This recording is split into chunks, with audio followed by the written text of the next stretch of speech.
High friends, welcome to community cosmos. I am doctor Hanuman. आज आपल्यासाठी एक नवीन व्हिडिओ घेऊन आलोय. तर बऱ्याच स्टुडंटचं कॅन्डिडेटचा मला कॉल आला होता आणि विचारत होते की सर माझं आता CSIR JRF झालंय, माझं UGC JRF झालंय, तर मग आता पीएचडी कुठे करू? आता पीएचडी केल्याच्या नंतर पुन्हा भविष्यामध्ये काय काय करू शकतो मी? काय अपॉर्च्युनिटीज राहतील? जॉबची गॅरंटी आहे का? तर कसं आहे माहिती आहे का, तुम्ही काही जरी केलं तर 100% गव्हर्नमेंट जॉब मिळेल असं कुणीच नाही सांगू शकणार. नाही म्हणजे मी तर माझ्याकडून तर नाही सांगू शकणार. ठीक आहे. बट तुम्ही जर शिक्षण घेतलं असेल मनापासून, तर तुम्ही घरी बसून राहणार नाहीत. म्हणजे काही ना काही तुमच्या हातामध्ये जॉब मिळणार आणि चांगला चांगला प्रोफाईलचा जॉब मिळणार आहे. हे पण सांगू शकतो मी नक्की. तर कसं आहे माहिती का, बऱ्याच मुलांचं असं म्हणणं असतं, की आफ्टर एम-एस-सी करून जर सेट नेटची तयारी करून पुन्हा पैसे भरून प्रोफेसर होण्यापेक्षा आपण डायरेक्ट एम-एस-सी नंतर कंपनीमध्ये पण जाऊ शकतो आणि कंपनीत मग काय होईल, 1-2 वर्ष एक्सपिरियन्स भेटेल, 3 वर्ष भेटेल आणि पॅकेज पण वाढत जाईल. बट कसं आहे माहिती का, काही जणांचं म्हणणं असतं, की ठीक आहे, मी एम-एस-सी झाली, आता सेट नेटची तयारी करून मी पी-एच-डी मध्ये ऍडमिशन घेणार आणि एकदा काय माझं नेट आणि JRF झालं, तर मग काय 5 वर्ष फेलोशिप पैसे तर भेटणार आहे आणि प्लस मध्ये पी-एच-डी पण भेटणार आहे. ते पण चांगल्या नॅशनल इन्स्टिट्यूट मधून. ठीक आहे. तर आता बरेच मुलांचे कॉल आले होते आणि मेसेजेस आले होते, की सर आता काय करू मी? माझं JRF झालं. तर त्याने पहिला असा मुद्दा मांडला, की आता मी काय करणार आहे, अकॅडमिक मध्ये जाणार आहे. कुठेतरी एखाद्या कॉलेजमध्ये साध्या पी-एच-डी करणार, ऍडमिशन टाकणार आणि कॉलेजमध्ये ते थोडंफार काम करायचं आणि 1-2 पेपर करून मग पी-एच-डी करता येते. असं त्यांचं म्हणणं होतं. आणि प्लस मध्ये कुठे क्लासेस वगैरे असतात त्या जेई आणि नीट मध्ये भरपूर पैसा कमवतात लोक. ठीक आहे. त्या फील्ड इतका दुसऱ्या टीचिंग ज्या जे क्लासेस असतील त्याच्यामध्ये तितकं कमवत नसतील जितकं ते जेई आणि नीट मध्ये पैसा कमवतात. ठीक आहे.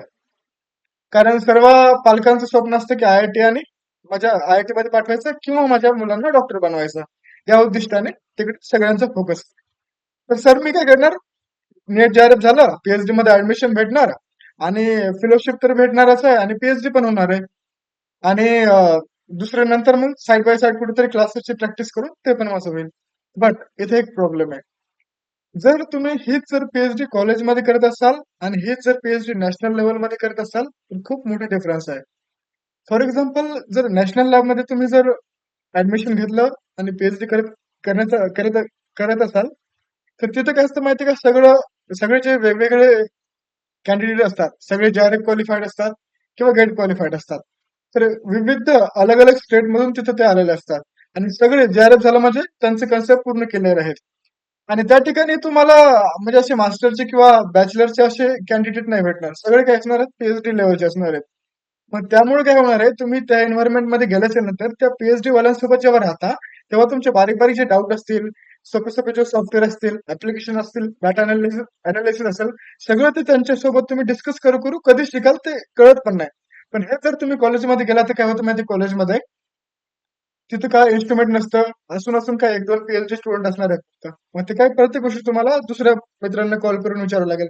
हा, हे करायचं काय करावं? ते करायचं काय करावं? हा पेपर डाउनलोड कर, तो पेपर डाउनलोड कर. NMRचा माझा डाटा पाठव, हे पाठव, ते पाठव. अशा खूप म्हणजे परेशान व्हावं लागतं. एवढंच फक्त आहे. आणि दुसरं ठीक आहे, शिकायला नाही भेटलं तर मग पुढे चालून तर रिसर्चमध्ये जायचं नाही. फक्त नावाला पीएचडी पाहिजे आणि त्यामुळे मी कॉलेजमध्ये ऍडमिशन करणार असं म्हणणं असतं काही जणांचं. नंतर तर टीचिंग मध्ये जायचंय, ठीक आहे. जर 100% जर टीचिंग मध्ये जायचं असेल, तर तुम्ही पीएचडी केली काय आणि नाही केली तरी काय तेवढं काही नाही. ठीक आहे, पण तसं पण करू शकता. ज्यांना आता पुढे चालून कुठं रिसर्च मध्ये जायचंच नाही, फक्त बघायचं नाही, तशा लोकांनी किंवा तशा स्टुडंटनी तिकडे जाऊन पीएचडी करू शकता आणि तुमचे जे काही क्लासेस असेल किंवा प्लस मध्ये तुम्ही गव्हर्नमेंट जॉबची पण तयारी तिकडे करू शकता. आणि हा ठीक आहे, या फील्डमध्ये एक मिनिट.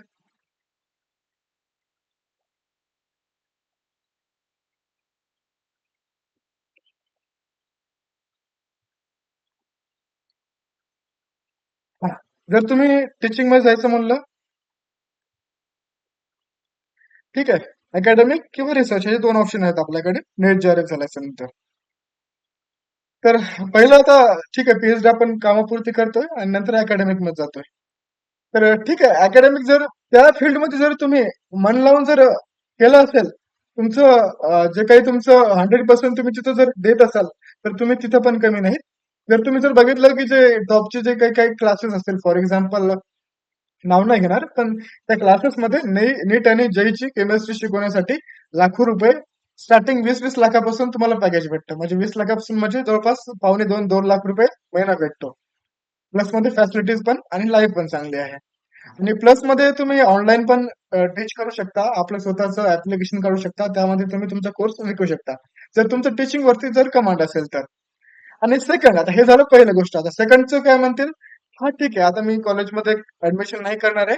मला काय करायचं, पीएचडी चांगल्या ठिकाणी करायची जिथे सगळ्या फॅसिलिटीज अवेलेबल असतील, सगळे केमिकल्स अवेलेबल असतील, सगळे मी पेपर्स, आर्टिकल, लिटरेचर सगळं डाउनलोड करू शकेल. आणि तिथं एन्व्हायरमेंट पण सगळे पीएचडी वाल्याच असेल, अशा ठिकाणी मला पीएचडी करायची. ठीक आहे. तर अशा लोकांसाठी काय माहिती का, त्यांच्यासाठी एक प्लस पॉइंट आहे, की ठीक आहे त्यांचं हे जे टीचिंगचं कम्युनिकेशन आहे ते नाही इम्प्रूव्ह होणार. बट जेव्हा तुम्ही एखाद्या नॅशनल लॅबमध्ये पीएचडी करता, तर तुम्हाला अलग अलग मीटिंग मध्ये प्रेझेंटेशन द्यावं लागतात. तुम्हाला स्वतः पेपर लिहावं लागेल. तर ह्या सगळ्या गोष्टी की रायटिंग असेल, पेपर रायटिंग, बोलायचं काय, प्रेझेंटेशन कसं बनवायचं, सॉफ्टवेअर, वेगवेगळे इन्स्ट्रुमेंट, सगळे इन्स्ट्रुमेंट तुम्ही मॅक्झिमम इन्स्ट्रुमेंट स्वतः हँडल करू शकता माझ्या हाताने. ठीक आहे. त्यामुळे त्याच्यावर पण तुमचं काय होईल, प्रॅक्टिकल ऍज वेल एज त्याचसोबत तुम्हाला थेरोटिकल नॉलेज पण करावं लागतं. त्यामुळे तुमचं दोन्ही नॉलेज तिथे कव्हर होतील. हा प्लस पॉईंट आहे. आणि ठीक आहे, आता हे अकॅडमिक मध्ये जर पीएचडी, अकॅडमिक साठी पीएचडी केले आणि इकडे क्लासेस करून ते चांगल्या ठिकाणी जॉईन झाले, लाखो रुपये कमवायले किंवा ते नंतर त्याची स्वतःची क्लासेस पण टाकले. पण आपल्या रिसर्च मध्ये काय आता ते सगळे शिकलेत इन्स्ट्रुमेंटेशन, रिसर्च वर त्यांची कमांड आली. तर आता आफ्टर पीएचडी ते काय करणार आहेत? तर दोन गोष्टी आहेत. जर अकॅडमिक मध्ये राहायचं असेल तर ते काय करतील, पोस्ट जॉब साठी अप्लाय करतील. तर भारतामध्ये पण वेगवेगळ्या फेलोशिप्स आहेत. आयआयटी मध्ये त्यांच्या आयआयटीची पोस्ट डॉक्टरल फेलोशिप असते, institutional post doctoral fellowship. After that also अलग वेगवेगळ्या सीएसआर लॅबोरेटरीज ते पण वेगवेगळ्या फेलोशिप किंवा रिसर्च असिस्टंट साठी फेलोशिप देतात ते. नंतर आपण फॉरेन मध्ये पण अप्लाय करू शकतो, तिथं पण लाखो रुपये कमवू शकतो. आणि जर नॅशनल लॅब मध्ये जर तुम्ही पीएचडी करत असाल, तर 100%, 99% तुम्हाला पोस्टडॉक भेटून जाईल. फक्त कधी कधी 6 महिने थांबावं लागेल, कधी कधी 1 वर्ष थांबावं लागेल. नंतर तुम्ही पोस्टडॉकला जाऊ शकता, इकडे 2 वर्ष आणखी पोस्टडॉक करू शकता. आणि नंतर काय होईल, नंतर तिकडे तुम्ही तिकडे 2 वर्ष जाऊन पोस्ट करू शकता. आणि 2 वर्षाच्या नंतर जर तुम्ही पर्टिक्युलर एज मध्ये जर ते पोस्ट डॉक सुद्धा कम्प्लीट करून जर रिटर्न भारतामध्ये आला, तर तुम्ही सीएसआर मध्ये, आयआयटी मध्ये, आयसर मध्ये, एनआयटीज मध्ये, सेंट्रल युनिव्हर्सिटी मध्ये किंवा नॉर्मल स्टेट युनिव्हर्सिटी मध्ये पण तुम्ही डायरेक्ट अप्लाय करू शकता. आणि त्या बेसिसवर फक्त असिस्टंट प्रोफेसरची इलिजिबिलिटी जी आहे ती पीएचडी असते. बट तुमची पीएचडी आहे, दुसऱ्याचं जर पोस्ट डॉक्टरल जर एक्सपिरियन्स असेल, तर त्यांना प्रिफरन्स भेटतं. त्यासाठी हे पोस्ट डॉक्टर अकॅडमिक मध्ये कमी येतं. काय होईल, तुम्हाला डायरेक्ट गव्हर्नमेंट जॉब भेटू शकतो, पहिली गोष्ट. दुसरी गोष्ट, जर तुम्ही नॅशनल लॅब मध्ये जर पीएचडी करत असाल, तर मग गव्हर्नमेंटची तयारी करणं होत नाही, कारण तिकडचा कामाचा लोड खूप असतो. आणि तुम्हाला जे काही तुमचं 24 आवर थिंकिंग आहे तिकडेच जावं लागणार आहे ते. कारण ते 12-12 घंटे, 13-13 घंटे, 14-14 घंटे लॅबमध्ये बसून किंवा तुम्हाला तेच विचार करत राहावं लागणार आहे. त्यामुळं वेगळं काही करायला भेटत नाही. तर ठीक आहे, तुम्ही पीएचडी केलं आणि पोस्टडॉक केलं 2 वर्ष, आणि येऊन पुन्हा तुम्ही सायंटिस्ट झाले सीएसआर मध्ये किंवा आयआयटी, आयसर, एनआयटी युनिव्हर्सिटी मध्ये काय झाले, प्रोफेसर झाले. तर हे झालं पहिला रूट, पहिला वे. पण आता आपलं पॉप्युलेशन इतकं वाढलं आहे की गव्हर्नमेंट जॉब भेटणं हे खूप मुश्किल झालंय. तर त्यामुळं सगळ्यांना तर जॉब नाही भेटणार. तर काय होतं, काही लोक जे आहेत ते फॉरेन मध्ये सेटल होतात, तिकडेच काहीतरी सायंटिस्ट, प्रोफेसर म्हणून तिकडे जॉईन होतात. आणि काही जे आहेत ते रिटर्न येतात आणि नंतर मग ते इंडस्ट्री जॉईन करतात. आता पीएचडी झाल्याच्या नंतर जे पोस्ट डॉक्टर साठी गेलेत, तर ते येऊन पुन्हा इंडस्ट्री जॉईन करणार आहेत. पण असे लोक जे काही असतात की जे पीएचडी करून डायरेक्ट इंडस्ट्रीमध्ये जातात, मग तिकडे त्यांचं काय, पोस्ट डॉकचा 2 वर्ष एक्सपिरियन्स आहे, आणि जे पीएचडी करून डायरेक्ट गेले ते कंपनीमध्ये, इंडस्ट्रीमध्ये त्यांचा कंपनीचा इंडस्ट्रीचा 2 वर्षाचा एक्सपिरियन्स आहे. तर अशा वेळेस काय होतं, हे झालं जॉब. आणि तिसरी गोष्ट, जर तुम्हाला पीएचडी करून पुन्हा टीचिंग मध्ये यायचं असेल, तर तुम्हाला मग ते पीएचडी सोबत सुद्धा काय करावं लागेल, थोडं थोडं अकॅडमिकचं पण वाचत वाचत बसावं लागणार आहे, थोडं थोडं 10 किंवा 1 तास 2 तास रात्री किंवा सकाळी. तर तेव्हा तुम्ही अकॅडमिकमध्ये जाऊ शकता आणि त्यासोबत तुमची जी काही टीचिंगची स्किल आहे, बोलण्याची स्किल आहे, कम्युनिकेशन स्किल ते पण तुम्ही डेली त्याच्यावर तिथे ध्यान द्यायला पाहिजे. कारण अकॅडमिकमध्ये काय होणार आहे तुमच्याकडे रिसर्च एक्सपिरियन्स आहे, पी-एच-डी आहे. तर ते या रिसर्च एक्सपिरियन्सपेक्षा ज्यांचं टीचिंगमध्ये एक्सपिरियन्स आहे त्यांना ते प्रिफरन्स देतात. ठीक आहे. तर मला वाटतं की याच्यामध्ये तुमचे डाउट क्लिअर झाले असतील. बट एवढे जर तुमची जर नॅशनल लॅबमध्ये जर पी-एच-डी झाली असेल, तर इंडस्ट्रीमध्ये पण लाखो रुपये कमवू शकता तुम्ही. माझे जे काही फ्रेंड्स आहेत, तर त्यांचं पण जवळपास 20-20, 25-25, 30-30, 40-40, 50-50 लाखापर्यंत त्यांचं वार्षिक पॅकेज आहे इयरली. आणि जे काही फ्रेशर आहेत, तर स्टार्टिंग पी-एच-डी झाल्या 9-10 लाखाचं पॅकेज आरामशीर भेटून जातं फ्रेशर पी-एच-डी साठी. आणि तुम्हाला मग पोझिशन काय भेटेल? Direct scientist, assistant scientist, research scientist, associate scientist और सायंटिस्ट या 4-5 पैकी कुठली पण एक पोझिशन तुम्हाला भेटते. म्हणजे तुम्ही डायरेक्ट काय व्हायला पी-एच-डीच्या नंतर इंडस्ट्रीमध्ये सायंटिस्ट म्हणून काम करू शकता. फॅसिलिटीज पण सगळे अवेलेबल असतात. आणि नंतर मग ते पहिले पी-एच-डी केली, 2 वर्ष सायंटिस्ट म्हणून कंपनीत काम केलं आणि 2 वर्षाच्या एक्सपिरियन्सवर पुन्हा तुम्ही डायरेक्ट मॅनेजर होऊ शकता. मॅनेजरमध्ये पण assistant general manager, associate general manager और मॅनेजर म्हणजे जे काही 4-5 सायंटिस्ट आहेत पी-एच-डी वाले त्यांना म्हणजे त्यांच्या अंडरमध्ये ते काम करतात. जे काही आपण सायंटिस्ट आहेत, फ्रेशर जे काम करतील ते मॅनेजरकडे रिपोर्ट करतात. मॅनेजर मग डायरेक्ट त्यांच्या वरच्याकडे रिपोर्ट करतात. ते असं सिस्टम आहे. तर चला आणि एक गोष्ट मी सांगू इच्छितो, की तुम्ही कुठल्याही फील्डमध्ये जा. ज्या फील्डमध्ये तुमचा इंटरेस्ट आहे, त्याच फील्डमध्ये तुम्ही जा. ठीक आहे.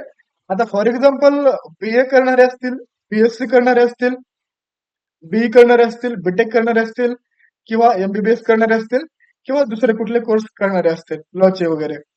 तर असं नाहीये की हा मोठा, तो मोठा किंवा एम-बी-बी-एस वाला मोठा, आय-आय-टी वाला छोटा किंवा आय-आय-टी वाला मोठा, एम-बी-बी-एस वाला छोटा किंवा बी-ए म्हणजे तर नॉर्मल झालं, कोणी पण बी-ए करतं.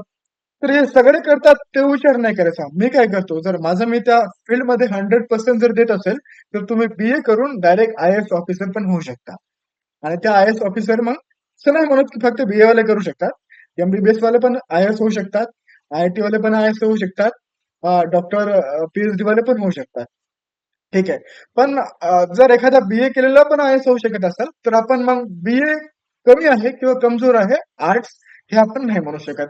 ठीक आहे. त्यामुळे जी फील्ड आहे त्या फील्डमध्ये आपलं 100% द्यायचं.